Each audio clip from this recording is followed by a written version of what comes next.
It's a top 15 matchup coming this weekend. Mississippi State hosting University of Alabama, 6 o'clock on Saturday evening. Of course, the Crimson Tide has had a long success streak against Bulldog football, but Dan Mullen and his team feel like this is a year that they have a shot to make this not just a competitive game, but pull off a major SEC upset. You know, David, this time last year, the game seemed more like a formality. It seemed like the Bulldogs just needed to survive. You ended the ball game 4-6 over there with 2 games left to play, and you're hoping you'd have an opportunity to go to a ball game. State gets in kind of miraculously, but this year it's a much different dynamic. It's a much different team. This Bulldog team's a lot more confident. They're undefeated at home, and I believe after hearing Nick Fitzgerald and Dan Mullen speak today, the Bulldogs believe they can play with Alabama. Bulldogs come in on a 4-game victory streak, 2 of those being SEC wins as well. They've won their last 3 home games. As Steve said, they are undefeated on the home field. Alabama, the last time they lost to Bulldogs was on Scott Field back in 2007. What this year, Steve, do you think is some of the differences that really match up well for the Bulldogs and maybe don't match up quite so well in generalities? I think by and large the offensive line play is much better this year. I mean, last year, it was just kind of one of those things. It was a foregone conclusion the Bulldog blockers were going to have a tough day.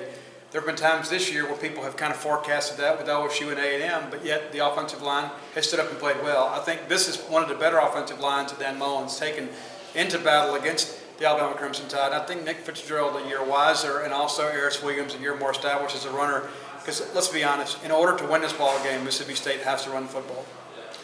Mississippi State again, now 7-2, 3-2 SEC, and starting this stretch run of 3 conference games, which will determine the Bulldogs' postseason fate. A lot of bold things up for grabs. Alabama, of course, playing for that #1 ranking when it comes out on Tuesday night in the second release of the college football playoff.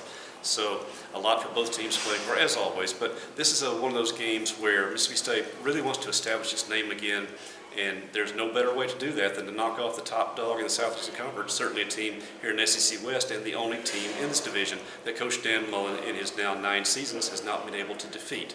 The Bulldogs will have, of course, a great crowd coming in. Ticket sales are still flying, whatever's left over from both fan bases, of course, because these are the SEC's 2 nearest rivals. So there's no reason, Steve, come this weekend not to expect just a completely electric atmosphere around Davis-Wade Stadium in Scott Field.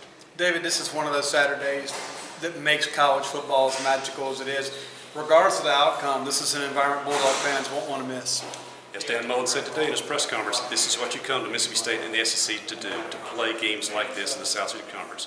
For Steve Robertson, this is David Murray from Gene's Page 24/7.